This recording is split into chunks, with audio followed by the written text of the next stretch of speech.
என்னங்க ஆரம்பிக்கலாமா? ஆரம்பிச்சிருவோம். ஃபர்ஸ்ட் நான் உன்கிட்ட ஒரு கேள்வி கேக்குறேன், பதில் சொல்லுங்க பார்க்கலாம். சரிங்க, கேளுங்க. நானும் என் தம்பியும் அப்புறம் என் ஃப்ரெண்ட்ஸும் எல்லாம் ஜாலியா குளத்துல குளிச்சிட்டு இருந்தோங்க. சரிங்க, அப்புறம் ஆனா இத கேளுங்க, எனக்கும் என் ஃப்ரெண்ட்ஸுக்கு மட்டும் தாங்க தலைமுடி நனைஞ்சது. ஆனா என் தம்பிக்கு நனையில்லைங்கள். ஏங்க நனையல? ஏன்னா என் தம்பி மொட்டை அடிச்சிருந்தாங்க, அதான் தலைமுடி நனையல.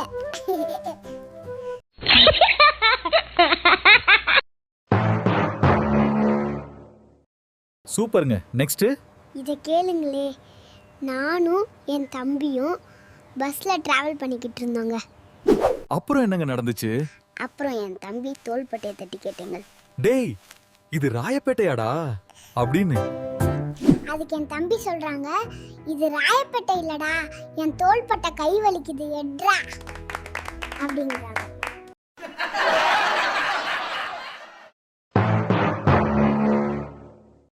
அப்புறம் என்னங்க நடந்துச்சு? அதையும் கேக்குறீங்க? வர வர எங்க டீச்சருக்கு ஞாபக மறதி அதிகமாயிட்டே இருக்குங்க. ஏங்க அப்படி சொல்றீங்க? பின்ன என்னங்க, எப்ப பார்த்தாலும் திருக்குறளை போட்ல எழுதி போட்டுட்டு இதை எழுதியவர் யாரு யாருன்னு கேக்குறாங்க.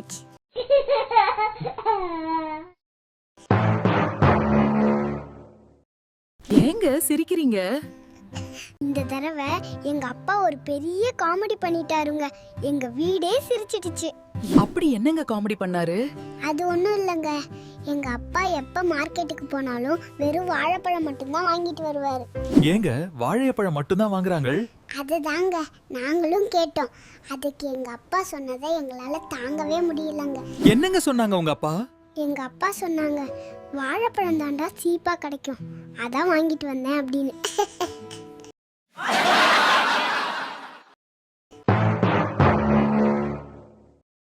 சரிங்க, அப்புறம் எங்க அப்பா ஒரு திறந்த புத்தகம் மாதிரிங்க. ஏங்க அப்படி சொல்றீங்க? ஏன்னா எங்க அம்மா டெய்லியும் எங்க அப்பாவை புரட்டி எடுத்துட்டு இருக்காருங்க, அதான் சொன்னேன். சரிங்க, நான் கிளம்புற நேரம் வந்துருச்சு. நம்ம காமெடி எப்படி இருந்துச்சுன்னு கமெண்ட்ஸ்ல சொல்ல மறக்காதீங்க. பிடிச்சா ஒரு லைக் போட்டு சப்ஸ்கிரைப் பண்ணுங்க.